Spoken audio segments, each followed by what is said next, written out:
നമസ്തേ പ്രിയമുള്ള പ്രേക്ഷകരെ, നാം ഇവിടെ ചർച്ച ചെയ്യുന്നത് മേൽപ്പത്തൂർ നാരായണ ഭട്ടതിരിയുടെ ശ്രീമദ് നാരായണീയത്തിലെ 3-ാം ദശകത്തിലെ 8-ാമത്തെ ശ്ലോകമാകുന്നു. ആദ്യം നമുക്ക് ശ്ലോകം ചൊല്ലാം, പഠിക്കാം.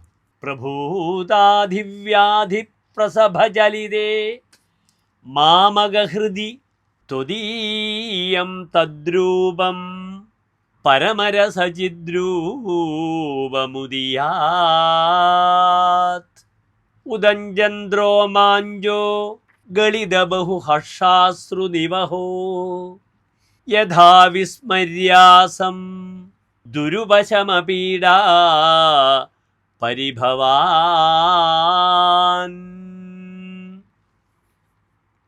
ഇനി ഈ ശ്ലോകത്തിൻ്റെ പദച്ഛേദം ശ്രദ്ധിക്കുക.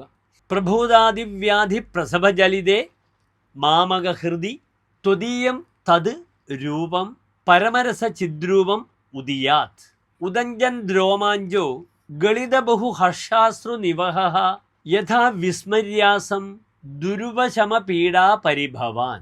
അടുത്തതായി ശ്ലോകത്തിൻ്റെ അന്വയം ശ്രദ്ധിക്കുക. പ്രഭൂതാദിവ്യാധി പ്രസഭജലിതേ മാമകഹൃദി പരമരസചിദ്രൂപം ത്വദീയം തത് രൂപം ഉദിയാത് ഉദഞ്ചൻ രോമാഞ്ചഃ ഗളിതബഹു ഹർഷാശ്രുനിവഹ ദുരുപശമപീഡാ പരിഭവാൻ യഥാവത് വിസ്മര്യാസം. ഇനി ശ്ലോകത്തിൻ്റെ സാരാംശം ശ്രദ്ധിക്കുക.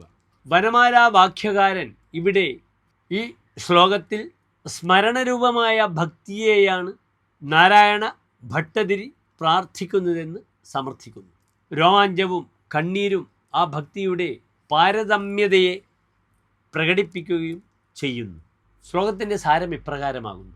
ഏറിവരുന്ന ആധിവ്യാധികളാൽ, മനോരോഗത്താലും ശാരീരിക രോഗങ്ങളാലും ആകെ ചഞ്ചലമായി ഇളകിയിരിക്കുന്ന എൻ്റെ മനസ്സിൽ സച്ചിദാനന്ദ ഘനമായ അങ്ങയുടെ ആ മനോഹര രൂപം തെളിഞ്ഞു വിളങ്ങി വരേണമേ. ആനന്ദാശ്രുക്കൾ ധാരധാരയായി ഒഴുക്കിക്കൊണ്ടും എൻ്റെ അടങ്ങാനാവാത്ത രോഗപീഡകളെ മറക്കാൻ ഇടവരണമേ എന്നാണ് മേൽപ്പത്തൂർ ഈ ശ്ലോകത്തിലൂടെ ഭഗവാനോട് പ്രാർത്ഥിക്കുന്നത്. നമസ്തേ.